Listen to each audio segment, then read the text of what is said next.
previous Jumuah, brothers and sisters, we looked at belief in the last day as the fifth pillar of Eeman.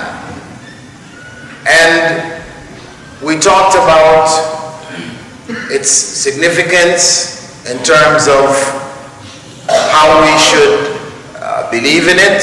What does it mean? Meaning that this life has a consequence.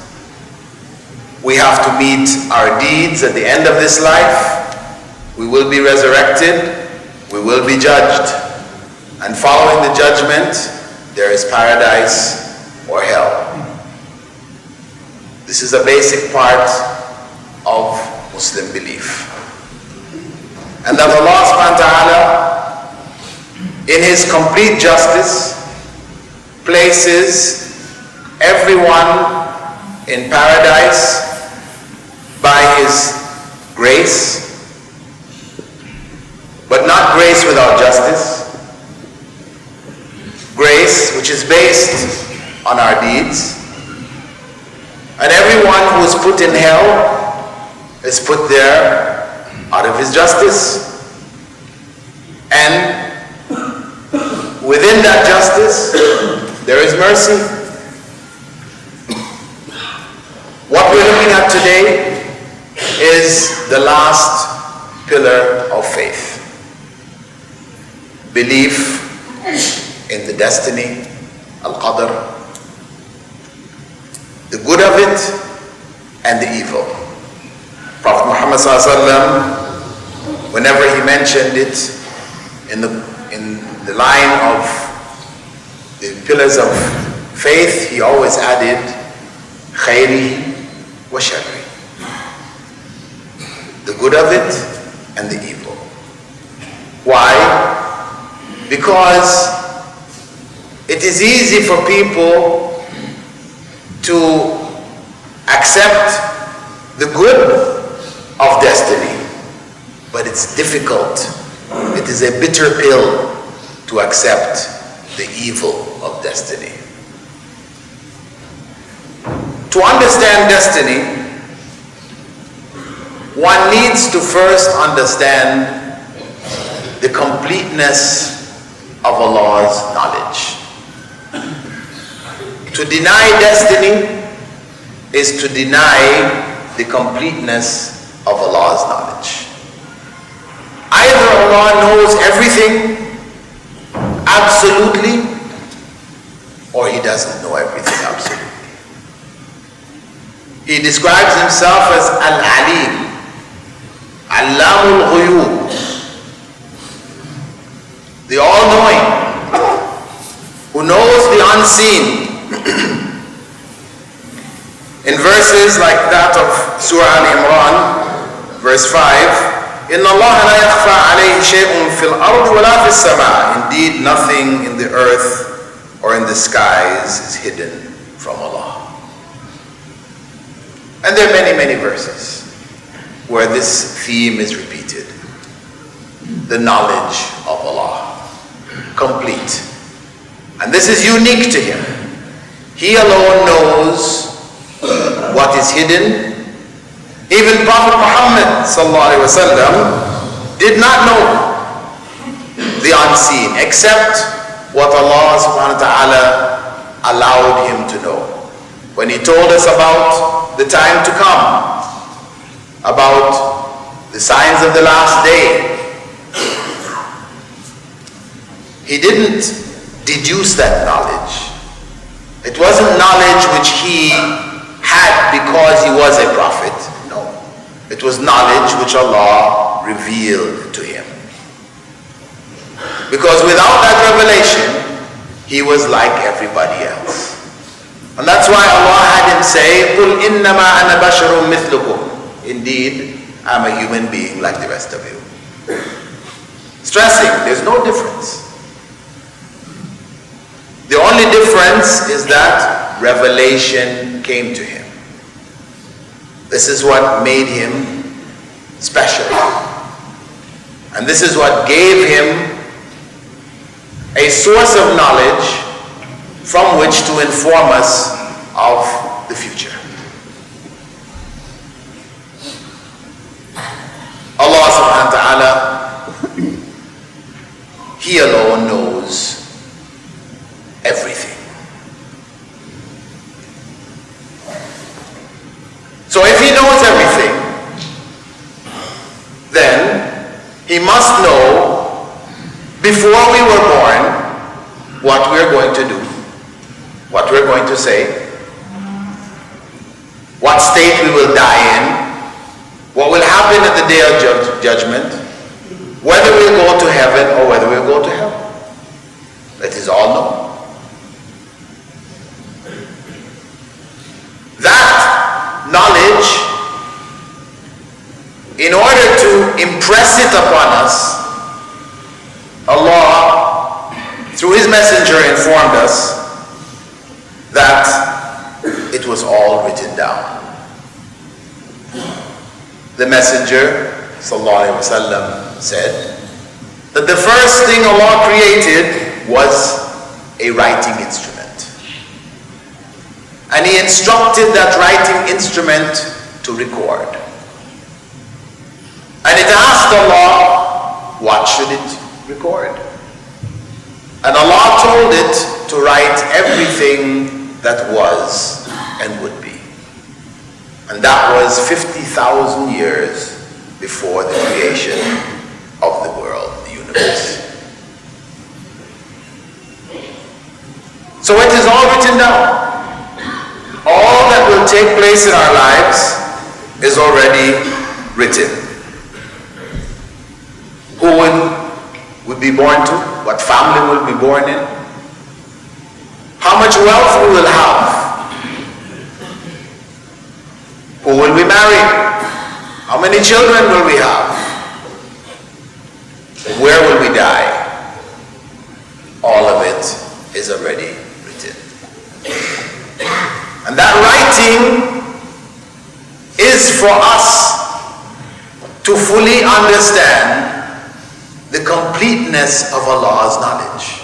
Because surely Allah didn't need a writing instrument to record what would be. As we said, belief in the destiny begins with Allah's knowledge, complete knowledge.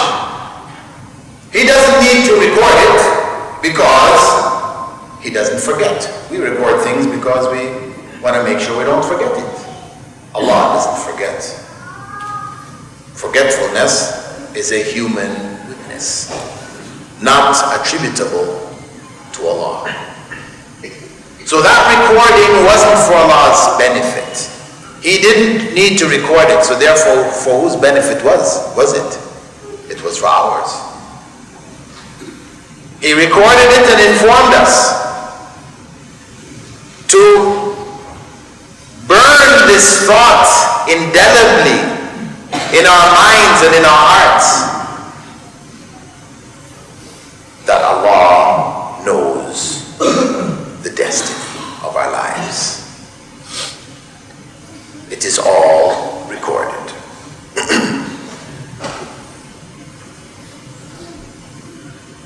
The third principle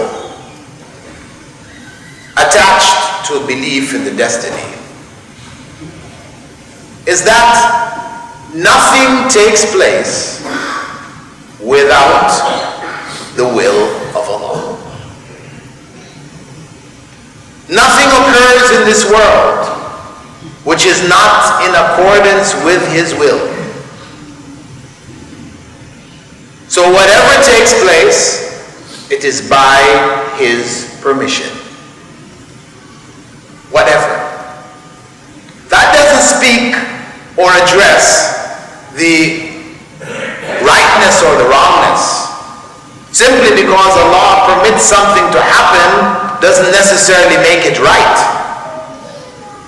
In other words, if we commit a murder, Allah has permitted us to commit that murder, it doesn't mean that we can then say, well, Allah permitted me to murder, so it must have been okay. No. Because Allah told us that murder is evil. one person is like killing the whole of humankind. It is so great in the sight of Allah. Taking that life without just cause is a great evil. So after Allah has told us that, and we have chosen to do it, we can't then turn around and say, well, if Allah allowed us to do it, it must have been okay. No. It was okay relative to Allah, but not okay relative to us. We will be judged according to the choices that we make. Allah will not be judged according to his choices, because he is the judge and he is just. So knowledge, writing, the will of Allah are three basic concepts that we must understand to be able to grasp the significance of the destiny in our lives. The other principle added to that, which is an extension of all things happening in accordance with Allah's will, is that everything besides Allah is created. Everything besides Allah is created. It is a part and parcel of his creation. Allah has complete control over it all.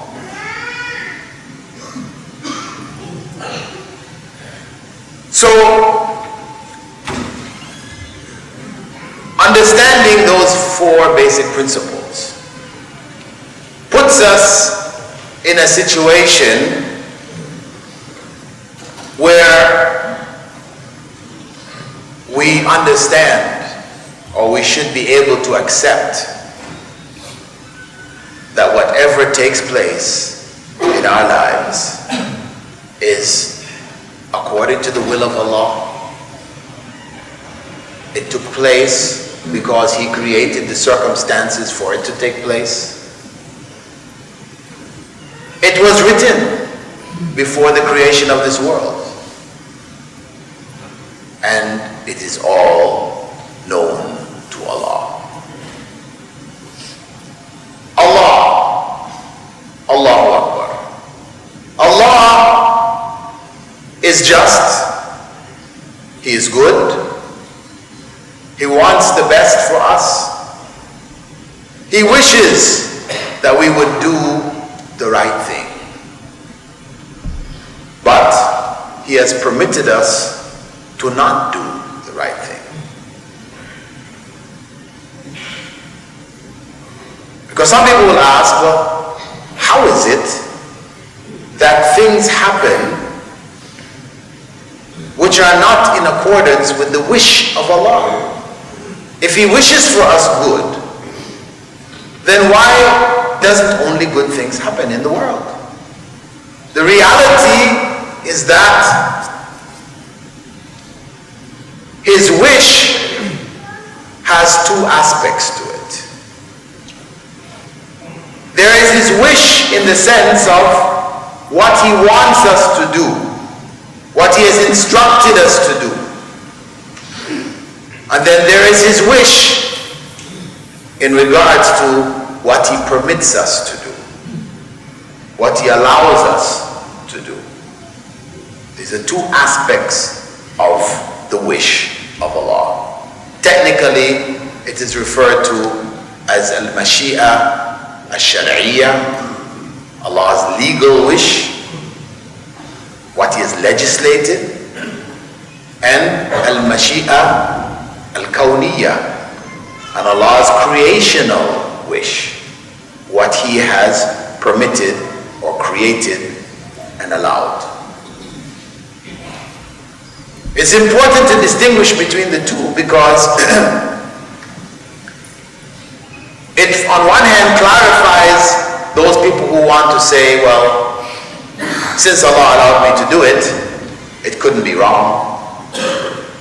To distinguish, to clarify that this is not correct. And that is an old argument. Actually, in Surah Al-An'am, verse 148, Allah quotes people, this is way back, 1,400 years and beyond. سيقول الذين أشركوا لو شاء الله ما أشركنا ولا آباؤنا ولا حرمنا من شيء. Those who worship others besides Allah will say, if Allah willed otherwise, we would not have worshipped others along with Him, nor our fathers, nor would we have had any taboos. Old argument to justify evil. So, understanding these two aspects of Allah's wish and His will puts that in the proper context, that we are accountable. We cannot use destiny to justify evil. Everything is in accordance with Allah's will.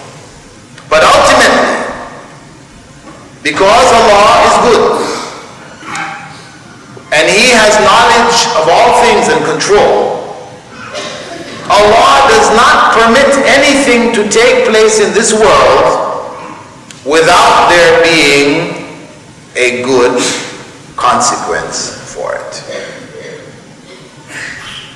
A good consequence which we might be able to see, we might understand, or we might not.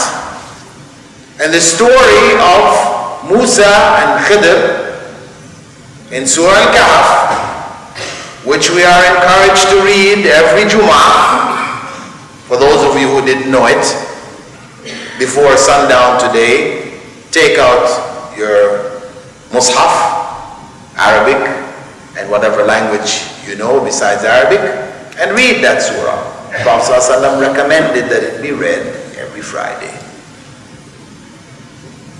In that chapter of the Quran, there is a story about Prophet Musa, who on one occasion, after he spoke to the people of Israel, his followers, those to whom he was sent, he was asked by somebody, is there anyone on this earth who knows more than you?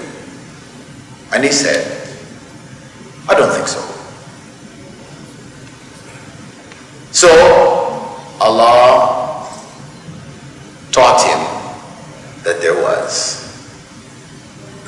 He sent him on a quest to seek knowledge from one who had been given greater knowledge than him, al-Qadr. And he sought humbly that knowledge.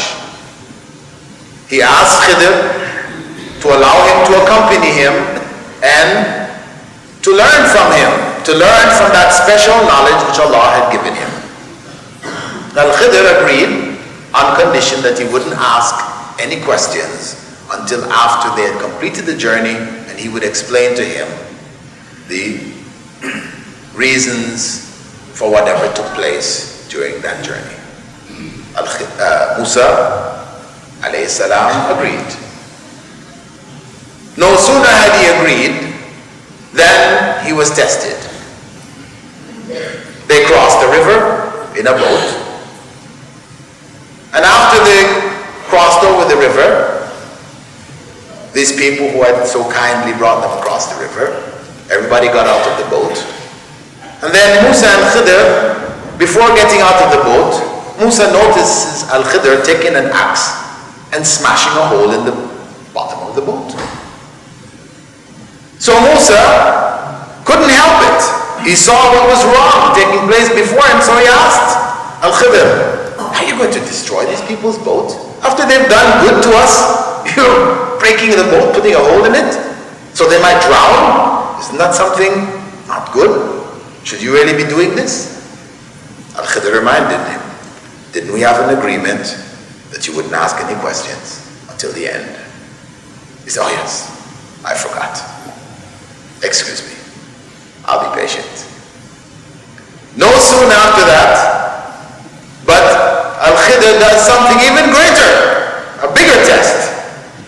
He finds a little boy only in his early years, maybe 11 or 12 years old. He grabs the boy and twists off his head. Musa is aghast. What in the world is this? What led you to do this? An innocent child, you're murdering this child, right before my eyes. This is something greatly evil. Al-Khidr reminded him, didn't we agree that you wouldn't ask any questions? He said, okay, sorry. If I ask you another question, you have the right to leave me and carry on and let me go on my way. So, came another test, which may not have seemed to be like a great test. It seems to be lesser on one level.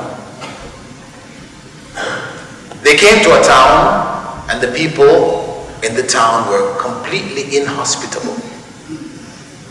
They sought some place to rest and to get some drink or whatever, and people, nobody wanted to have anything to do with them. So they had to pass through the town and carry on. After a long journey, people were so evil, so unkind. So on the way out of the town, al-Khidr sees a wall about to fall down. So he goes and he supports the wall, builds it up straight. Musa, just how? These people were so unnice, they're so unkind. Why do kindness to them? This is like the principle of casting pearls to the swine. Why? Why do this? Better you charge them something for it, since they're so unkind.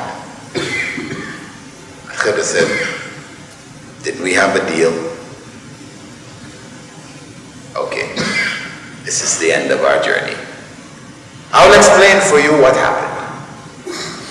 And what he's explaining here is the destiny.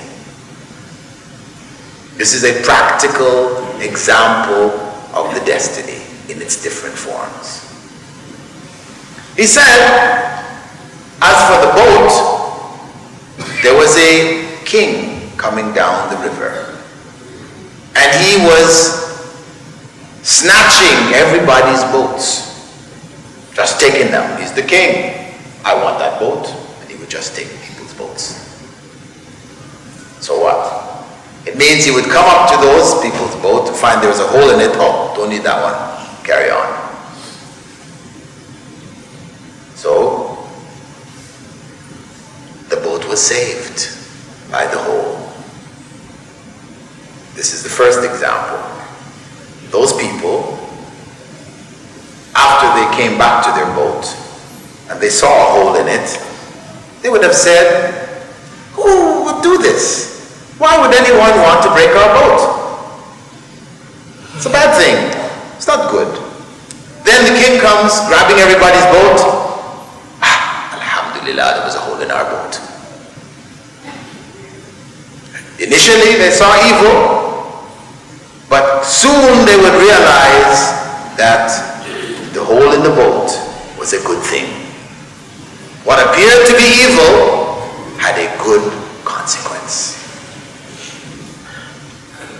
The second family, the family of the boy who found their child on the ground, his head ringed off, torn off, they would have been aghast. Who would murder our child, our innocent child? Allah, according to the narrations, gave them another child, a girl who was righteous, was good, who treated them well. So there was a good thing coming after it, but still in their hearts they would feel the loss of their son, and they would not know why. They wouldn't know why. They were righteous people, good people. Al-Qadr explained that though that boy who appeared innocent was going to grow up and test his family, was going to put a trial on them so heavy that it would shake their faith. It would bring them to their knees. That child was an evil child. So Allah spared them his evil by taking his life in youth. On the day of judgment, when the book of deeds are brought, they will know then that that was a good thing. But until then, there was no way for them to know. All that remained was something evil. That's all they could see. And the loss they felt. So that is another element of the destiny. Things happen and we can't see the good. Things happen and we can see the good. The last example was the case of the wall, which covered a treasure, buried wealth, for 2 orphans in the town. 2 orphans who, being orphans, would have been exploited by the townspeople if their wealth was exposed. They would have taken it, used it up, and the wealth would not have reached the children. So Allah had that wealth covered up until they would reach the age where they could possess it and stop others from taking it from them. And he did it. Why? Because, as al-Qadr said, كَانَ أَبُوهُمَا صَالِحًا, because their father was a righteous man. Because their father was a righteous man. That the destiny, the good of it, is for the righteous. That if we strive to be righteous, to be good, then whatever happens in our lives is for good. And that good is not just restricted to us. It will benefit those next to us, our offspring, our children, the generations to come. That is the greatness of the destiny and Allah's mercy with regards to it. Now we need to look at the consequence of belief in the destiny. How should it affect us? What is the Islamic characteristic or characteristics that belief in the destiny creates? If that belief is true, then it should have an impact on us, because we said from the very beginning, when we started looking at the pillars of Islam, each and every one after the other, pillars of Eeman, that all of this was to transform us, to change our character, to reform our character, to make us the Quranic ideal, to bring us as close as we wish to go to the Quranic ideal. When Prophet Muhammad ﷺ was asked, or when his wife Aisha was asked, what was the character of the Prophet ﷺ like? She said, كَانَ خُلُقُهُ الْقُرْآنِ. His character traits were the Quran. What the Quran taught, whatever the Quran inspired, identified, clarified, called us to, he lived it. And he summed up the message of the Quran and the message of Islam, saying, إِنَّمَا بُعِثْتُ لِأُتَمِّمَ مَكَارِمَ الْأَخْلَاقِ. Indeed, I was only sent to perfect for you the highest of moral character traits. That the essence of Islam is morality in our behavior.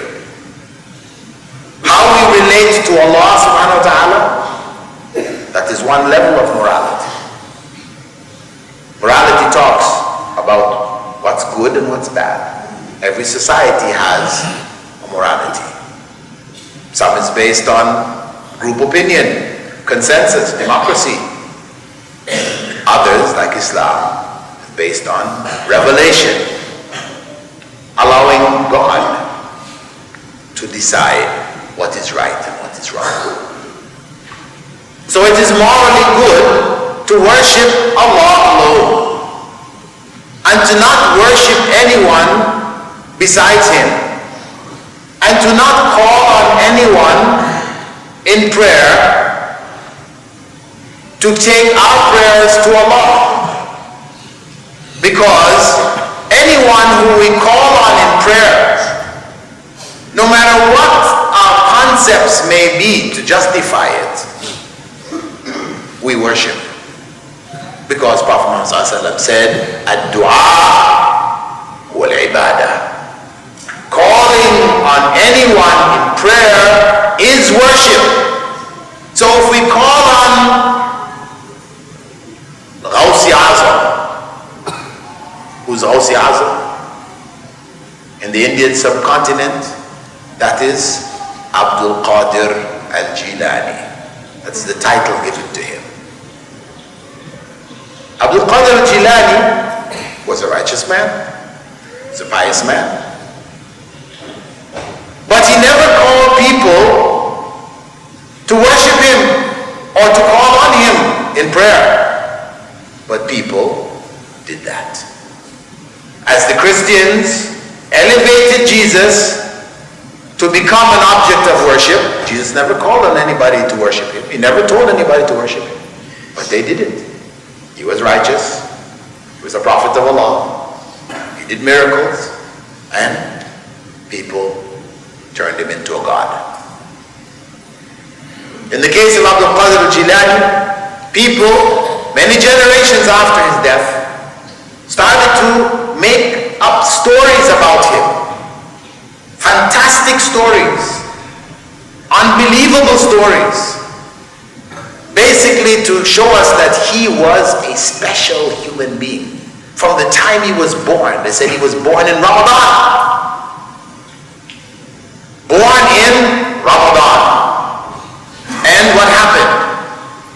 He didn't used to cry for milk and seek to suck his mother's breast during the daylight hours of Ramadan. After Maghrib, when the adhan goes, he would start crying and seek milk. This is a story. It is a lie. It is a lie. People think that, oh, it's al-Qadr was special. Prophet Muhammad didn't have this. What are we saying here? And so on and so forth. There are many stories. There are books available on the market, unfortunately, books which should be burned, because they're filled with false tales and lies which elevate Abdul Qadir al-Jilani to a superhuman. He's not a normal human being. So, after elevating him up there, then he became an intermediary between us and Allah. So people, in times of need, when they're in dire need, they would call out, in Arabic, it's done in the Arab world, Ya Abdul Qadir aghithni, Oh Abdul Qadir, save me. I don't know what it is in Urdu, but it's something like that. Oh Abdul Qadir, save me. So he was called al-Khawf al-A'zam, meaning the greatest savior. The greatest savior. That, brothers and sisters, we should have no doubt in our hearts that to call on al-Qadr or any other individual who we call a saint, a pious man, a peer, a sheikh, a maulana, he is dead and we call on him in prayer, that is worship of him. That's what Prophet Muhammad said, ad-du'a huwa al-ibadah. Dua, calling on anyone in prayer, is worship of that person. That is bad character. That is morally wrong. That is what the Quran taught. That is what Prophet Muhammad taught. As it was morally right to worship Allah alone, it is morally wrong to worship others besides Allah. And morality involves human beings. It is morally right to be kind with our wealth, to share with others, to be generous. And it's morally wrong to be stingy. People are in need and we know it and we don't share, we don't help. That's morally wrong. Sure, the wealth is in our possession, but it all came from Allah. And the needy, the poor, they have a right in our wealth. For the believers, they know that, as Allah stated in the Quran. And even to the world around us, the animals, the environment, we have a responsibility to look after this world which Allah has put us in. Not to kill animals unnecessarily. Prophet Muhammad had said, do not make birds your targets. Just to shoot them with arrows or guns or whatever for sport. This is evil, morally wrong. To shoot them, cook them and eat them, perfectly okay. But just for sport, morally wrong and evil. So we don't accept, we don't honor that culture, the culture, as they say, of the great white hunter who came out of Europe into our lands in Africa and Asia, India, hunting for buffaloes and elephants just to kill them and put their heads on their walls, big plaques with the elephant head or the elephant's foot. They make it into a stool or whatever, killing these beasts for sport. It is evil. It is not something to be respected. Of course, now they're making a big deal about it. Yes, we have to preserve these animals from being, driven to extinction. Why? We almost killed all of them ourselves. So the few remaining ones, we want to put them in zoos or whatever so we can go and look at them when we want. And we make a big thing about it. And they will spend more money to preserve the few remaining animals that they wiped out than on the needy people who are starving across the world. These people have, the animals have more importance to them today, unfortunately, than the needy human beings in the world. Because they say, well, if a needy human being dies, there are millions of others. But if the last elephant dies, there's no more. Well, we beg to differ. If the last elephant dies, that is Allah's will. If a human being dies when he could have been saved, then we all carry the sin who could have saved him. So, what then is the character which belief in the destiny should develop in us? That character, first and foremost, is a patient character. Patience, sabr. One who, understanding that nothing takes place except by Allah's will, he is patient. She is patient. It's not the way we wanted it. It's not the way we like it. That's what happened. But we accept it because Allah knows best. And if He has permitted it, then there's good in it. Whether we can see it or not.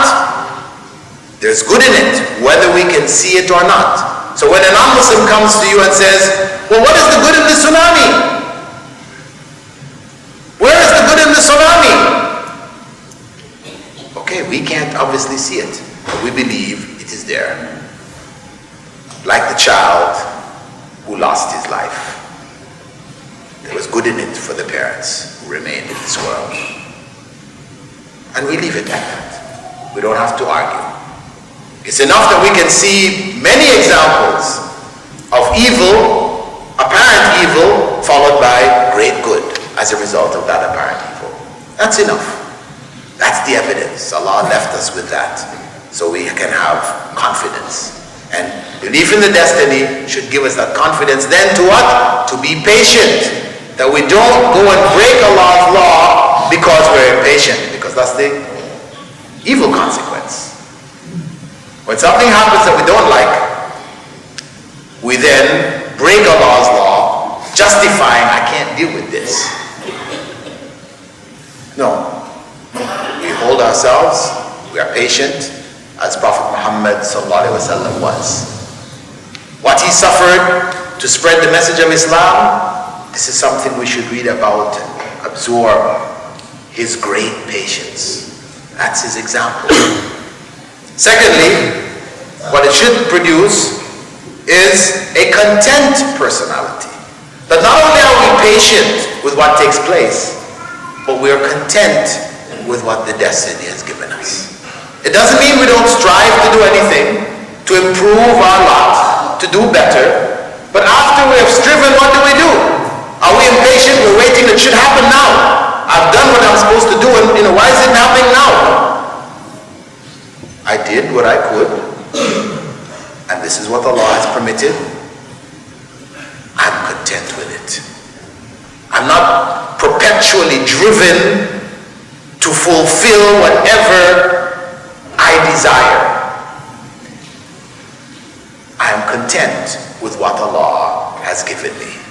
And that was the way of Prophet Muhammad sallallahu alaihi wasallam, a way of contentment. And finally, a stable personality. One who is able to benefit from the ups and the downs of life. Not flipping one way and flipping the other way, depending things are good, wonderful, things are bad, terrible, just up, down, all over the place. As in the case of an individual, his name is recorded, Arthur Kane, who, when the stock market fell in the US back in the 80s, he lost a lot of money.